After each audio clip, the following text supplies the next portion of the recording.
Sindaco Botteon, qua a Piazza Rua di Feletto è diventato insomma il comando o comunque il luogo di ritrovo delle squadre di soccorso di Matteo Vendramin.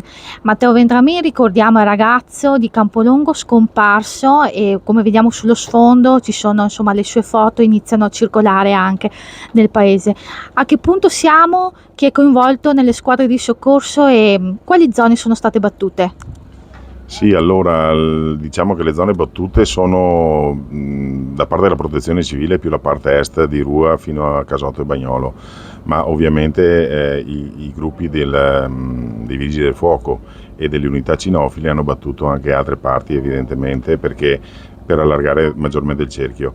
Adesso si stanno concentrando probabilmente sulla parte ovest della frazione, per cui insomma i volontari sono tanti, la macchina è in moto. Il ragazzo ha tantissimi amici che veramente da quando è scomparso sono qua e lo cercano.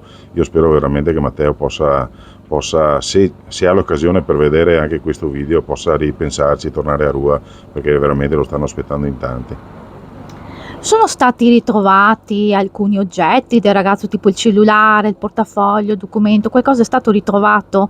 Non lo so questo perché purtroppo tutta la parte diciamo logistica la gestisce giustamente il Corpo dei Vigili del Fuoco, i Carabinieri e la Polizia. Io so che comunque sono stati sicuramente qualche oggetto è stato ritrovato perché evidentemente i cani molecolari utilizzano questo per seguire le tracce, però dirti nello specifico cosa hanno trovato non lo so.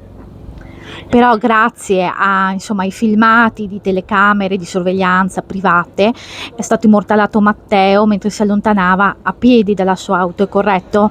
Sì, si è allontanato a piedi, in realtà 2 volte perché inizialmente aveva fatto un primo giro di perlustrazione del paese, dopo è ritornato in auto e invece la seconda volta dopo di fatto è sparito dalla visione delle telecamere che abbiamo in zona.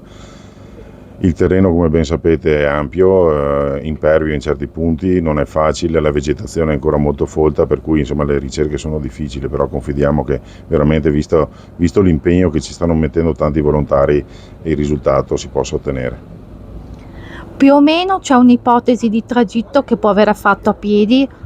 No, nessuno si è concentrato su un tragitto specifico perché purtroppo da qua poi partire e entrare in tutte le direzioni tra Conegliano, Vittorio Veneto, Tarso, Refrontolo, insomma ce n'è di possibilità. È per quello che è anche difficile ipotizzare un percorso univoco e unico. Adesso appunto le ricerche si stanno allargando a macchia d'olio per cercare di evidentemente potenziare anche le ricerche nello specifico rispetto alle prime ricerche fatte con i cani molecolari.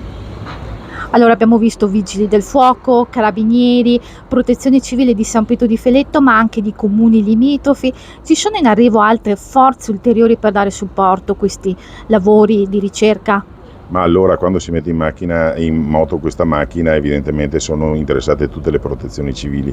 Qua abbiamo sia la protezione civile di San Pietro di Feletto che è stata la prima ovviamente per ovvi motivi a intervenire, ma abbiamo unità un po' da tutta la provincia perché ieri c'era un'unità di Treviso, abbiamo unità di Miane, abbiamo unità di Pieve di Soligo, di Conegliano, di Riviene Lago, insomma ne ho viste tante e ovviamente saranno comunque unità che se devono supportare ancora la ricerca ci saranno magari con altre protezioni civili di altri comuni.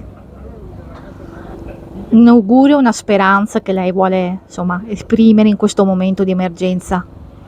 Io l'augurio che voglio fare a Matteo è che stia bene, ovviamente, perché le ricerche che stiamo facendo sono finalizzate al fatto di ritrovarlo. Ripeto, non è facile trovare un gruppo di amici che lo sostengono, che veramente ci tengono, perché parlando con loro veramente hanno l'angoscia di non averlo ancora ritrovato.